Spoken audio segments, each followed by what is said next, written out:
Começa agora o programa Hora e a Vez da Pequena Empresa, sempre levando para você muitas informações e atrações. Confira. O advogado Marcos Tavares Leite analisando recente medida da Receita Federal, que notificou milhares de empresas optantes do Simples Nacional que estão com impostos em atraso. O advogado Piraci Oliveira falando sobre o planejamento que os empresários devem ter para o final de 2021 e começo de 2022, sobretudo na área fiscal. E nesta semana, o presidente do Simples, Joseph Cury, recebe o CEO do Lead China, Dr. José Ricardo dos Santos Lu Júnior. Fique conosco.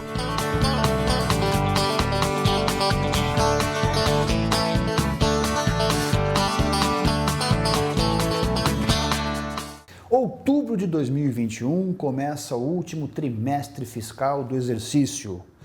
Os empresários já devem estar de olho, na verdade, em 2022. 2021 já terminou, o momento agora é de planejar o que vem pela frente.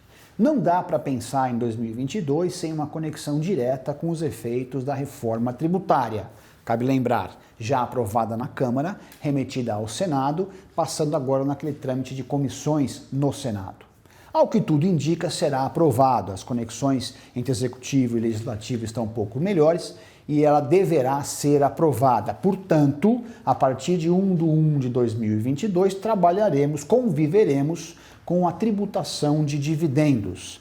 Mais do que simplesmente tributar dividendos, os pequenos e médios empresários devem ficar muito atentos com o efeito ressuscitado de um instituto que já havia morrido, que é a distribuição disfarçada de lucros. Então temos um grande encontro, uma grande organização, a revisão, a revisita a questão de benefícios pagos a sócios e administradores, que são equiparados a dividendos. Para não irmos longe, plano de saúde, reembolso alimentação, uso de veículos, reembolso de viagens, tudo isso passa, a partir de 1 de 2022, a ser enquadrado como distribuição, portanto, sujeito à tributação de 15% na fonte. A reorganização do plano de benefícios deve ser revisitada e analisada com muito critério.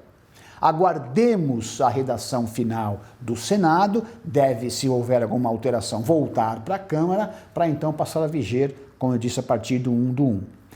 Igualmente importante se mostra a questão da movimentação de capital social, algo que até então estava dormente, agora ganha grande importância. Aumentos e reduções de capital social passam a ter efeitos tributários, se aprovada a reforma tributária, como aí está. Trataremos disso num outro programa. Mas analise o seu capital social para verificar se ele é suficiente no que diz respeito à necessidade. Porque, reitero, aumentos e reduções de capital a partir de 1/1 terão efeito tributário pela primeira vez na vida de muita gente. Outro ponto muito importante para 2022, aproveitando o último trimestre de 2021, é a regularização de empresas do Simples. É um capítulo que a gente sempre volta, é um assunto recorrente. A Receita Federal, semana passada, remeteu praticamente 500 mil convocações dizendo, olha, você está inadimplente. Em assim ficando na virada do ano, perde o direito de gozar do Simples no ano que vem. Então, um assunto recorrente, visite a sua contabilidade, visite sua posição fiscal. Sendo do Simples, não pode gozar, não pode ter nenhum débito tributário, sob prejuízo, sob pena de perder o benefício que para muita gente é extremamente relevante. E um último ponto que a gente tem que trabalhar com muito critério é a desoneração da folha de pagamento. A lei que até então vigeu perde efeito em 31/12/2021. Já há um debate na Câmara bem evoluído, com o objetivo de prorrogar esse efeito por mais 5 anos. Inclusive, hoje são 17 setores que gozam da prerrogativa de pagar o INSS da folha com base no faturamento. A ideia é que isso seja, inclusive, alargado. Mas fiquem atentos. Em tese, o benefício termina 31/12/2021. Nos próximos programas trataremos da evolução desses temas, já com os olhos em 2022, um ano de grande turbulência legislativa, até porque é componente do calendário de eleições gerais. Fique conosco, até o próximo programa.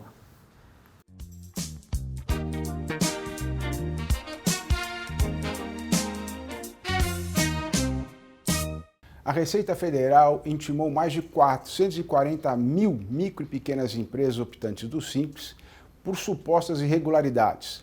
As intimações colocam essa possibilidade de exclusão do Simples Nacional, que já se operaria a partir de 1º de janeiro de 2022. São, portanto, várias intimações. Todos os micro e pequenos empresários optantes do Simples devem consultar o seu domicílio tributário eletrônico do Simples Nacional, pois as intimações são feitas de forma eletrônica.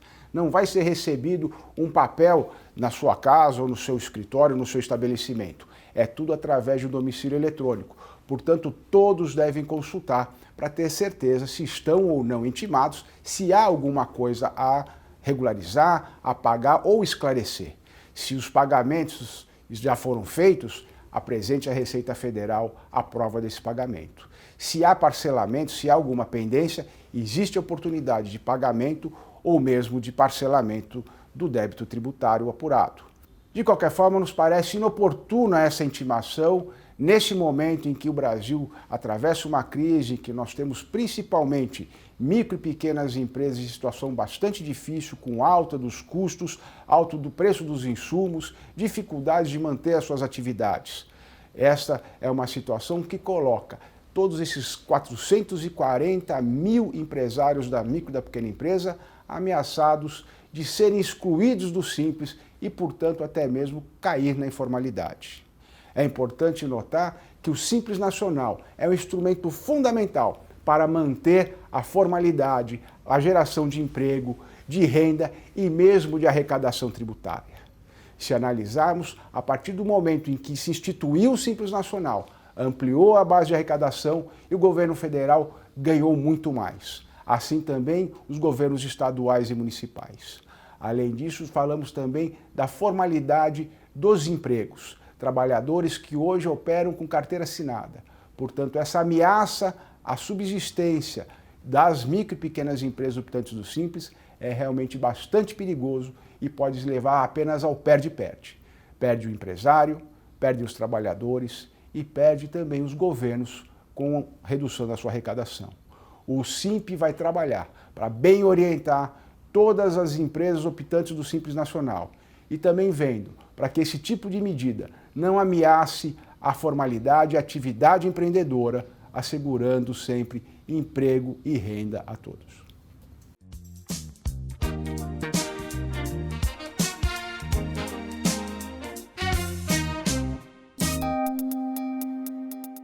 Entrevista da semana. O nosso convidado de hoje é o Dr. José Ricardo dos Santos Luz Júnior, CEO do Lide China. É um prazer tê-lo conosco. É uma honra estar aqui. Muito obrigado pelo convite, Dr. Cury. Eu que agradeço. Muito tem se falado ultimamente da China, da possibilidade de uma empresa mega ter problemas financeiros. Gostaria da sua avaliação para a gente começar a falar da China e contextualizar a China como um todo e não só uma empresa. Esse tema ele é muito oportuno para o micro e para o pequeno empresário, especialmente porque o mundo está apreensivo com o que vai acontecer com uma empresa chamada Evergrande. Ela é um conglomerado, né, não só atuando no setor imobiliário, que é o seu principal setor, mas ela também atua em outros setores, como por exemplo o setor de automóveis, né? E ela está passando por uma crise por ter o risco de não honrar com a sua dívida, ou seja, o risco de um calote muito grande. Esse calote pode chegar aí acima de 300 bilhões de dólares. A Evergrande ela é uma empresa listada, né, na Fortune 500, ela é a segunda maior construtora lá na China e ela tem 1,2 mil projetos em mais de 280 cidades na China, atendendo uma clientela de mais de 12 milhões de chineses. Embora ela seja a segunda maior, ela está apenas com um market share, né, uma participação no mercado de 4%. O mundo está apreensivo. Existem comparações talvez desproporcionais com a quebra da Bolsa nos Estados Unidos, que era de 600 bilhões de dólares. Estamos falando em 300 bilhões de dólares. Isto vai impactar o mundo? Não vai? O que deve acontecer? Não a nível macroeconômico, que a China vai acabar resolvendo o problema. Mas enquanto isso não acontece, como é que isso vai reverberar nas empresas, no resto do mundo, nas bolsas? Qual a sua avaliação? A Evergrande está passando por um processo nessa semana de uma definição crítica, crucial, com o governo chinês, né? Porque a discussão o governo chinês tem esse fôlego para fazer esse ajuste fiscal e financeiro, e a discussão é como o governo vai intervir nesse caso da Evergrande. Inclusive porque há 3 grandes montanhas, né, como os chineses consideram, que é a moradia, que é a saúde e que é a educação. Então, esse é um caso que está sendo exposto, uma fratura exposta chinesa, que não deixa de ser uma oportunidade para que o governo chinês regule esse mercado e diminua as especulações. Só que nós temos clientes chineses, fornecedores, investidores chineses e estrangeiros e os próprios fornecedores que fazem parte de toda essa cadeia, né? Então eles precisam, todos estão acompanhando para ver como o governo vai intervir para que não haja não só a quebra do setor imobiliário, que hoje corresponde a 25% do PIB chinês, mas também isso não repercuta ou não tenha maiores consequências já numa desaceleração da economia chinesa. E desacelerar a economia chinesa, ou em outras palavras, melhor dizendo, a China espirrar, ela provoca um tsunami, provoca um furacão aqui no Brasil, né? Como também em outros países no mundo. Uma pneumonia. Como uma pneumonia. Uma gripe vira uma pneumonia. Terrível, né? Na verdade, o que nós estamos vendo nas suas afirmativas, em outras palavras, é que os fornecedores terão volumes menor de compras, terão possivelmente alongamento dos prazos de pagamento e uma renegociação independente do cenário que o governo chinês vai colocar. É isso? Exatamente. Esse é um dos desafios. Então, vai afetar agronegócios, vai afetar siderurgia, vai afetar commodities como um todo, é isso? A gente precisa olhar sempre a questão do crescimento chinês e essa questão específica da Evergrande sobre um ponto de vista mais holístico, um ponto de vista macro. Por quê? Porque a China ela tem determinado diversas diretrizes por conta do objetivo dela, de chegar até 2035 como líder em inovação e até 2049 como um país harmônico, forte, né? E que tenha o quê? A segurança e o bem-estar do seu povo. 2049 é a data em que a China completará 100 anos da sua fundação. A República Popular da China foi fundada em 1949. E por conta disso, a China tem estabelecido diretrizes como, por exemplo, o 14º Plano Quinquenal, que é um plano de metas econômicas e sociais em que é baseado e lastreado em 3 pilares, que é o pilar de inovação, o pilar de inclusão e o pilar de sustentabilidade. Por que eu estou dizendo tudo isso? Porque se analisarmos a questão da Evergrande, o minério de ferro, a cotação do minério de ferro, ela já estava diminuindo. Em maio de 2021, a cotação da tonelada do minério de ferro estava em $240. Hoje, a cotação ela é inferior a $100. Não foi especificamente por conta da Evergrande, mas sim pela política da China de sustentabilidade, né? Porque ela quer se tornar um carbon free, ou seja, livre da emissão de CO2 na atmosfera até 2060. Então ela já está diminuindo a produção do aço e por conta disso já tem diminuído a compra do minério de ferro. Lembrando aqui para o micro e para o pequeno empresário que minério de ferro, soja, petróleo e celulose são os 4 elementos da pauta Brasil-China mais exportados, né? Esses 4 elementos compõem entre 85% a 90% de toda a pauta de importação e exportação da China. Eu queria ampliar um pouco mais e sair da Evergrande para o macro, o real macro. A China tem reservas mais do que suficientes para cobrir os 300 bilhões, apesar de ser muito dinheiro. Se ela quiser, esse não será o problema. Mas eu queria ir para essa política mundial. Existe claramente, pelo pronunciamento do presidente Xi Jinping, pelo pronunciamento do presidente Joe Biden, uma ferida aberta, ou está se abrindo uma ferida de uma guerra comercial, de uma guerra muito mais do que comercial. E eu queria ouvir a sua avaliação como expert e representante da NIDE China. Bem, nessa questão de China e Estados Unidos, e olhando sobre o ponto de vista global, a China ela tem fortalecido a relação com diversos parceiros, inclusive parceiros que o mundo questiona, né, como, por exemplo, o Afeganistão. Né? Esse é um dos países que a China, de uma forma pragmática, tem estabelecido relações comerciais. O que não deixa de acontecer, por exemplo, também com o Brasil. Por quê? Brasil-China, a pauta de Brasil-China de importação e exportação, em 2018 foi de 100 bilhões de dólares, 2019 também 100 bilhões de dólares, 2021 a pauta, inclusive durante a pandemia, foi de 101,72 bilhões.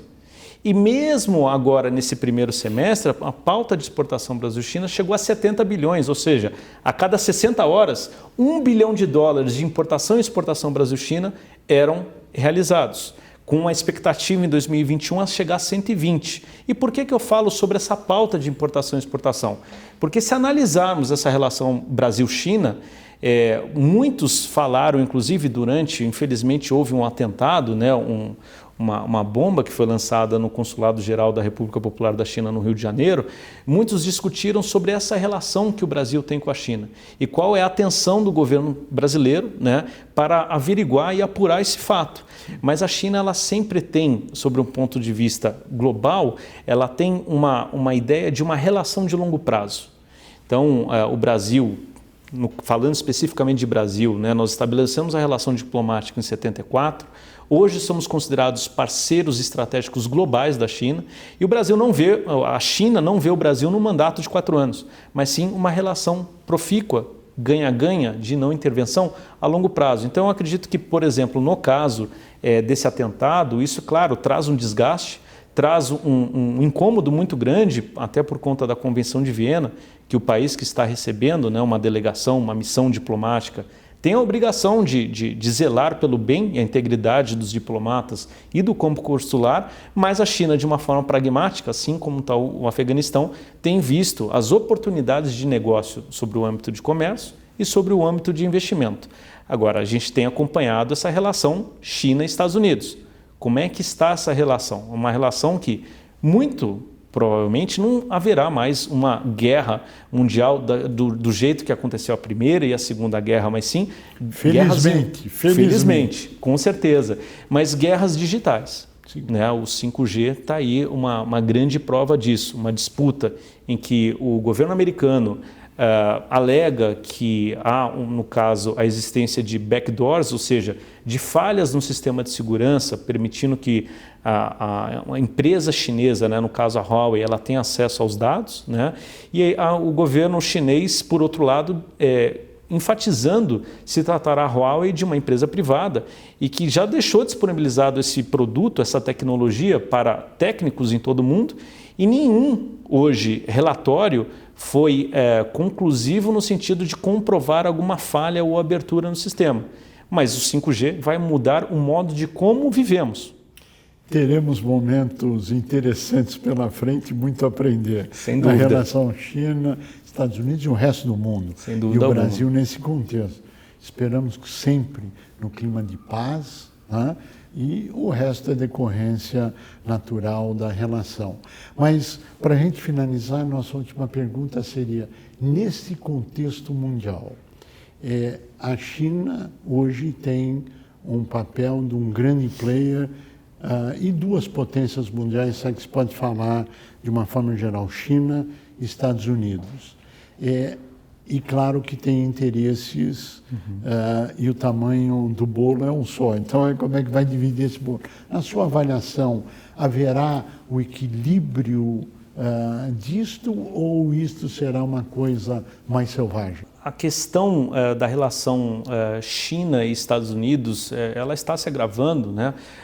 Em 2018 para 2019 foi feita aquela primeira fase do acordo, né? Ou seja, uma trégua nessa guerra comercial entre China e Estados Unidos, mas diversos outros capítulos virão em breve. E ao modo como a China e os Estados Unidos vão regular as relações vai depender muito de quais são as políticas e a forma de negociação que o Biden terá junto com o governo chinês do Xi Jinping. Inclusive porque a China ela está hoje resgatando um poderio que ela teve até a Guerra do Ópio, no século XIX. Né? Então, a partir de 1800, 1820, a China ela deixou de ser a líder mundial e ela está resgatando, depois dessa janela de 200 anos, ela está resgatando todo esse poder. Então, é um embate muito grande, mas principalmente é um embate não só político, mas um embate comercial.